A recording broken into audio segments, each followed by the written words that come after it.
Welcome to the Happy Nightmares podcast.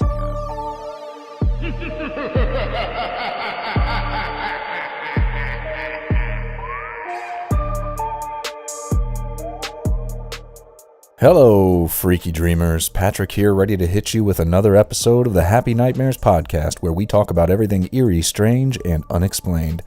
I'm glad you are here. Sleep paralysis.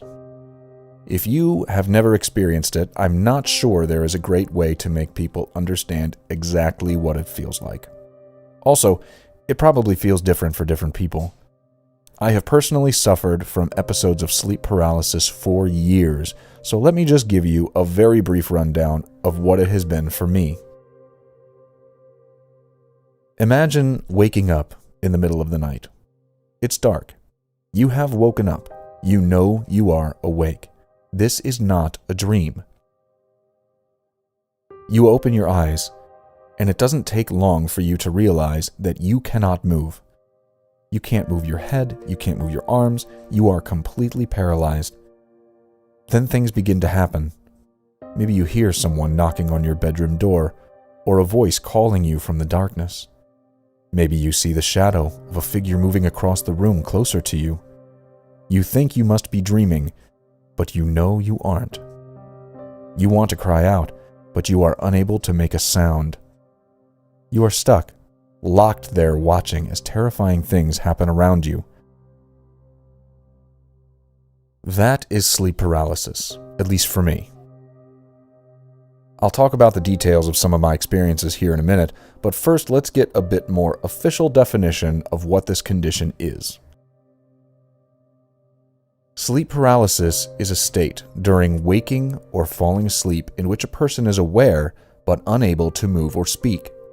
During an episode, one may hallucinate, hear, feel, or see things that are not there, which often results in fear. Episodes generally last less than a couple of minutes. So there is your daily dose of Wikipedia expertise. Essentially, the common effects of REM sleep, dreaming, and paralysis, because yes, when you are in REM sleep, you are paralyzed temporarily, but you don't care because you're unconscious, are occurring while a person is awake. In general, the condition comes with a feeling of foreboding. The sense that someone is in your room, the sensation that something is pressing on your chest or choking you, or your mind conjures up images of monsters, witches, demons, or other menacing figures. Sleep paralysis is a parasomnia, which is essentially just a catch-all term for the unusual behaviors that happen to people prior to falling asleep, or while waking, or during the arousal period between sleep and wakefulness. According to the scientific community, it is believed that a harmless neurological disturbance may be involved in the generation of these hallucinations, but it is still essentially unclear why they occur the way they do. Given the dark nature of what happens during sleep paralysis, there is obviously a natural tendency for those susceptible to believe in such things to link these episodes to something paranormal. I don't know about you, but I don't have nightmares every single night. I dream almost every single night though, so why is it that whenever sleep paralysis occurs, it is always evil stuff meant to terrify me? Why can't I be paralyzed and awake and dreaming about some hereto unnamed celebrity that I find especially attractive, or someone bringing me a bunch of money? If we are essentially just dreaming while we are awake, why is it always a nightmare? So we don't know why the hallucinations happen, but what causes the event itself? Honestly, sleep paralysis is very common. Some surveys have found that about 40% of people have had the problem at some point in their lives. It is not believed to be a permanent neurological condition, so someone could have it once and then never experience it again. One of the major causes, according to research, is sleep deprivation, or lack of sleep. Other things, such as changing your sleep schedule, sleeping on your back, the use of certain medicines, stress, and other sleep-related problems such as narcolepsy may also play a role. Enough of that. Let's talk about what is really going on with sleep paralysis. Almost every culture has some sort of story or explanation for sleep paralysis, ranging from vengeful spirits to alien abductors. Let's walk down that path, shall we? If you have ever Googled sleep paralysis and clicked on a random article, there is one picture that is always going to come up, and that is Henry Fuseli's The Nightmare, a painting created in 1781 that many believe to have been inspired by the occurrence of sleep paralysis. If you are listening to this on YouTube, then the picture should be on your screen now. If it's not, then I suck at editing, and hopefully we'll be able to find someone else to do that for me at some point in my podcasting career. The feeling of sleep paralysis is often associated with a feeling of weight on one's chest, and this observation comes from many different cultures. In certain parts of Brazil, there are tales of a creature with long fingernails that lurks on people's rooftops during the night. The creature, called pisadeira, comes into a person's house and tramples on the chests of those who sleep. Catalonia, a region in Spain, has the tale of the passanta, a black animal, often a dog or cat, that invades people's homes and sits on their chests while they are asleep, making it difficult to breathe and causing nightmares. In Newfoundland, Canada, the legend is the old hag, who comes and sits on a sleeping person. A group in Vietnam talks about a pressing spirit that sits on sleepers' chests and tries to asphyxiate them. Mexicans actually use the expression, "a dead body climbed on top of me," to represent the experience of sleep paralysis. In Inuit culture, people tell of shamans who can cast a spell when a person is sleeping, causing an experience called ukumangirnig. I probably said that really wrong, during which a person can't move, talk, or scream and will be visited by a shapeless or faceless presence.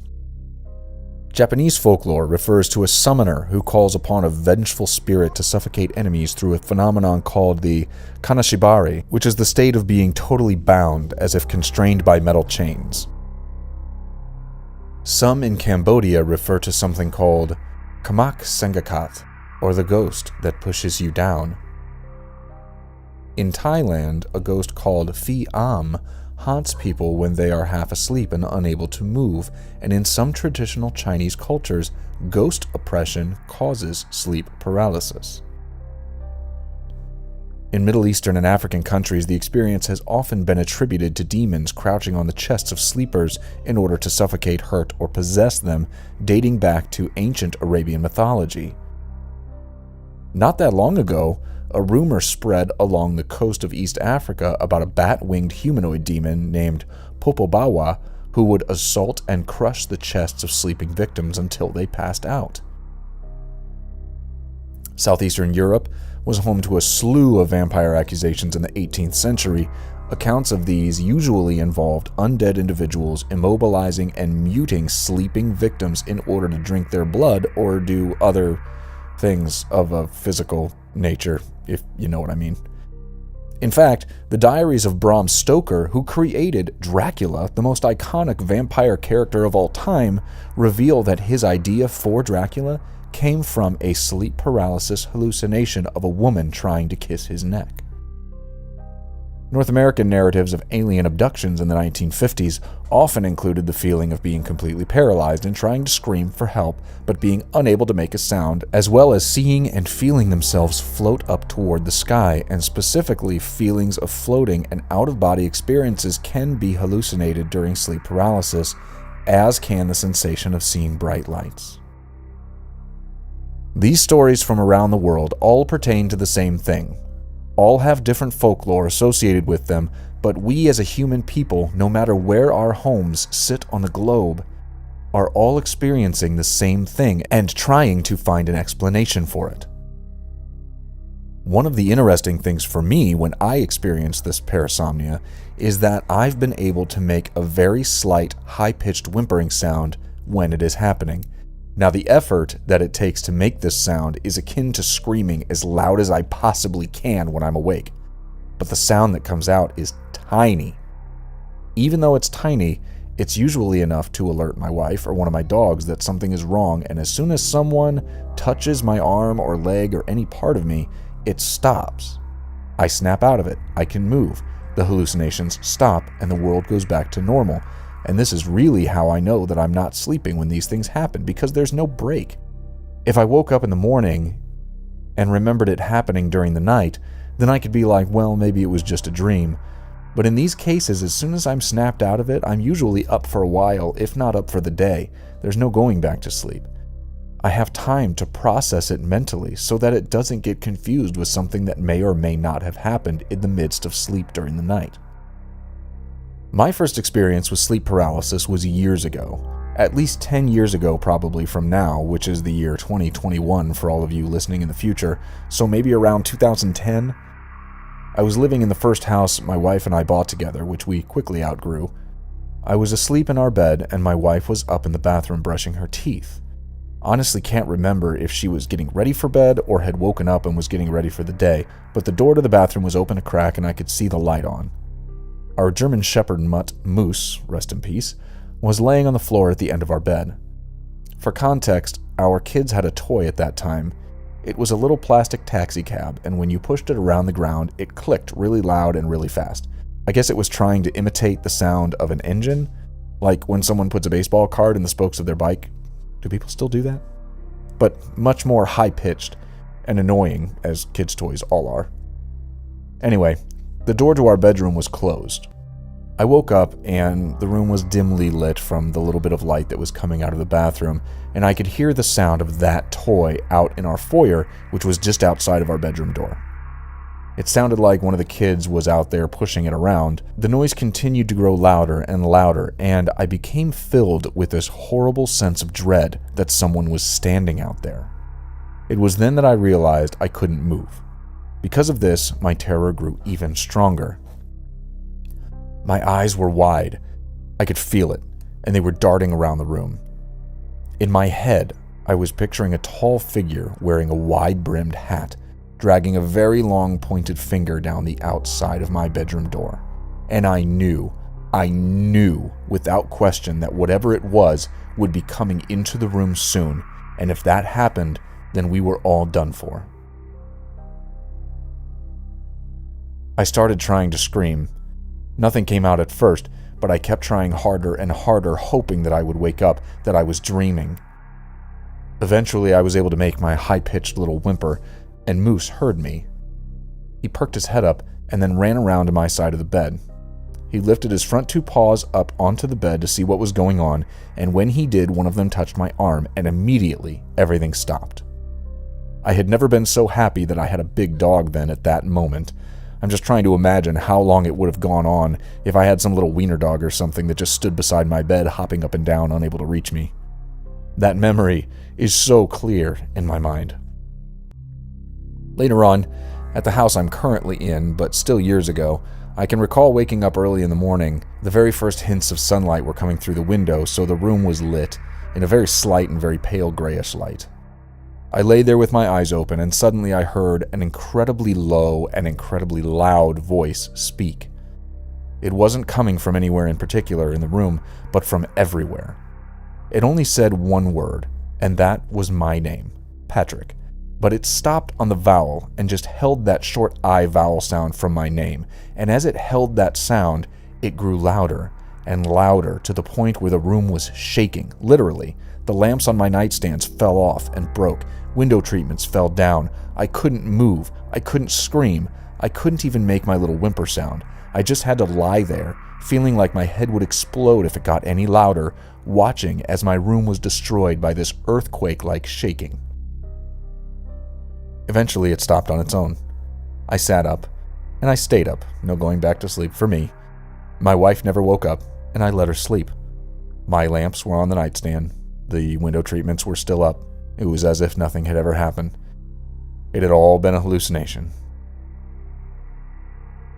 A very recent occurrence, within the last couple of weeks from when I'm recording this, was that I woke up in the middle of the night, so the room was really, really dark. We use room darkening shades, so very little light comes in from the street light outside. There were no sounds, but I could see something in our room. It was huge. The best way I can describe it is think of the stereotypical alien, okay? Big bulbous head, long slender arms. Now put that in complete darkness so you can barely see the outline of it. It's essentially a shadow, completely black against a black backdrop. Now make it bigger. The ceilings in my room are about 8 feet tall, and this thing was bending over to fit over by the closed bedroom door, so maybe 11 or 12 feet tall, and its head had to be about 2 feet wide. Slowly, it starts to move across the room toward me, eventually to the point where it is right over my bed, leaning over me and starting to lower its head down toward me. There I am, can't move, trying to scream, and eventually I get my whimper on, and it is enough to wake my wife, who is thankfully a pretty light sleeper. She knows what's going on because this happens fairly regularly. She reaches over and puts her hand on my arm, and everything stops. I breathe heavy for a while as I wait for the terror to wear off. I thank her for waking me, and she goes back to sleep. I lie there awake for a while, and then finally I'm also able to go back to sleep. This happens at least a couple times a month for me. Some months more than that, some months not at all. When I think about the common causes, a lot of them apply to me. I'm typically sleep deprived, I'm a night owl, I get to bed late, and if I'm lucky I get 6 hours most nights. I'm working on that. I like to sleep on my back. I have trouble breathing through my nose, so I'm a snorer, and I wake up multiple times during the night either because of my own snoring or because my wife kicks me so that I turn over on my side and shut up.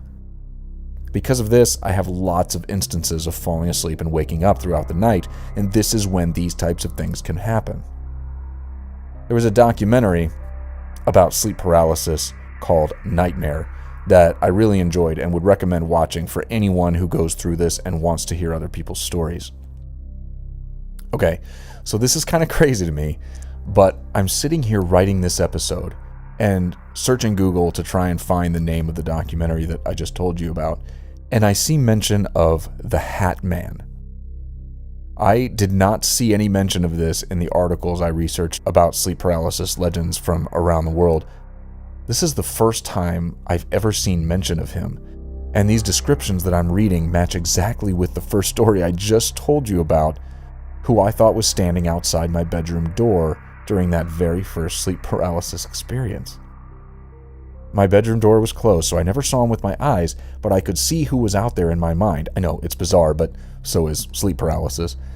I described him above as a dark figure in a wide-brimmed hat, and this description that I'm reading right now describes him as a tall, dark figure wearing a wide-brimmed hat, either pointed or flat, and possibly wearing a long coat like a trench coat. For me, the hat was flat. I swear to you, I have never read about this before. It wasn't in any of the articles featuring sleep paralysis that I read. But now, when I search the Hat Man, here they are. All of these articles about it associated with sleep paralysis. These articles I'm seeing are from 2017, 2018, and 2019. My experience was long before that, so that's an interesting development. I'm trying to get my head back on track writing this here. There's so little understanding from a scientific perspective about sleep paralysis. Seems like the general consensus is that we know what is happening, but not why it is happening. If you ask me, I don't buy that we are just dreaming while awake. I think that state of being halfway between waking and sleep is making us more susceptible to otherworldly forces, and we are able to see things that we can't normally see. Really, it could be that we're unable to move because our consciousness is on a different plane of existence from our bodies, and if someone touches us, we are snapped back to the same reality as our body, and we are able to snap out of it. Don't know if other people also snap out of it when they are touched, but that's my personal experience. That's just my theory of what is happening. Having gone through it so many times, I absolutely believe that there is some sort of supernatural force at work there. I tried to find some positive stories of sleep paralysis from people who have seen good things, and I honestly couldn't find one. Some people said that they've experienced it with no hallucinations of any kind, so essentially a neutral experience for them. Everything else was associated with very negative visions or sounds or encounters.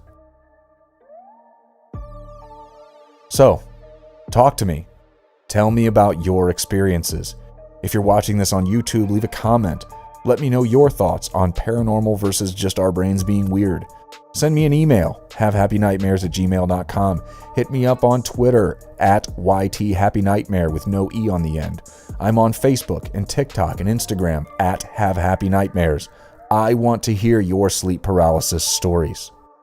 We have a sister channel on YouTube called Happy Nightmares, where you can find scary fiction written by yours truly, story compilations of true experiences with the paranormal, dark instrumental music, and much, much more. Head on over and check it out. Thank you so much for joining us today and listening to the podcast. If you are listening on a platform that allows you to rate the show, please do so and leave a review. It really helps the podcast appear in search results. Subscribe if you want. Subscribe to the YouTube channel so that you can get some extras that come along with the video format, such as associated photos or video clips that go along with what we're talking about. Follow us on social media, and most of all, come back for the next episode. Until then, and as always, happy nightmares. This has been the Happy Nightmares podcast. Visit our YouTube channel, Happy Nightmares, for more of the creepy content you crave.